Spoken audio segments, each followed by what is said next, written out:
이러한 인간들을 이해하기 위해서 이제 인간의 성격을 보게 되는데요. 성격이라는 것은 인간이 어떠한 특질, 어떠한 모습을 나타내느냐라는 것들, 이러한 것들을 보여주고 있다라고 이렇게 이야기할 수가 있고요. 이제 성격 이론 하나하나 살펴보면서 것들을 보게 되겠습니다.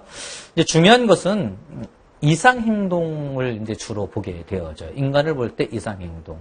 사회복지라는 것이 결국은 물론 사회복지를 거시적으로 크게 봤을 때에는 모든 사회 구성원에 대한 것을 다루기 때문에 거시적으로 볼 필요가 있습니다. 그런 관점을 가져야 돼요.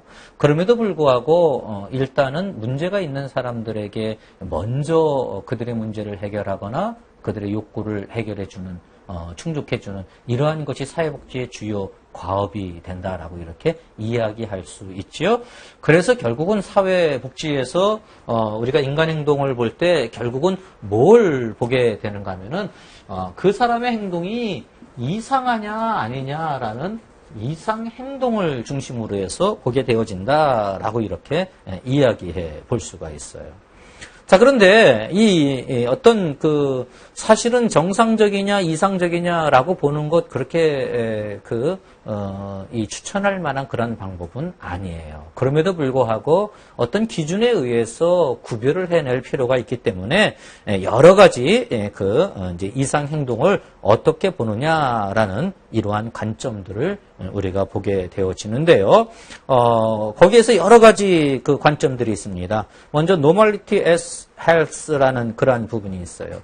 그러니까 건강을 기준으로 해서 정상적이냐라는 걸 본다라는 거예요.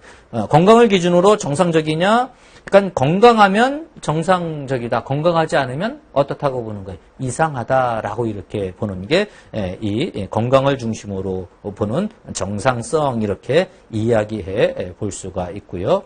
그 다음에 normality as utopia라는 것. 유토피아라는 건 뭘 이야기해요? 이상사회를 유토피아라고 이렇게 이야기하죠. 그래서 이상적인 게 정상적이고 이상적이지 않으면 비정상이다라고 이렇게 구분하는 것이 이 유토피아 관점에서 정상이냐 이상이냐라는 것을 구분하는 그러한 모습이 되어진다라고 이렇게 우리가 이야기해 볼 수가 있습니다. 그런데 여러분 현실적으로 완벽한 존재라는 게 가능한가요? 완벽한 존재라는 건 사실 가능하지가 않죠. 따라서 이게 현실에서 과연 이 유토피아를 가지고 정상이냐 비정상이냐라는 것을 구분할 수 있느냐라는 그런 문제 제기도 많이 되고 있다라는 것 여러분 한번 생각해 보실 필요가 있고요. 그 다음에 평균적인 면에서 이상과 정상을 보는 것 이런 것이 이제 과학적인 일반화에서는 결국은 이상행동을 볼 때 주로 뭘 보는가 하면은 에버리지를 가지고 본다는 거죠. 평균적이냐, 평균적이지 않냐라는 것, 이러한 걸 기준으로 해서 이상이냐, 아니면 정상이냐라고 이렇게 보기 쉽다라는 것이죠. 그러니까 평균적인 게 정상적이다라고 이렇게 보는 거예요. 어떤 행동에 대해서 양극단으로 치우치면 그건 비정상이에요. 그런데 가운데 나타나면 그게 정상적이다라는 것이죠.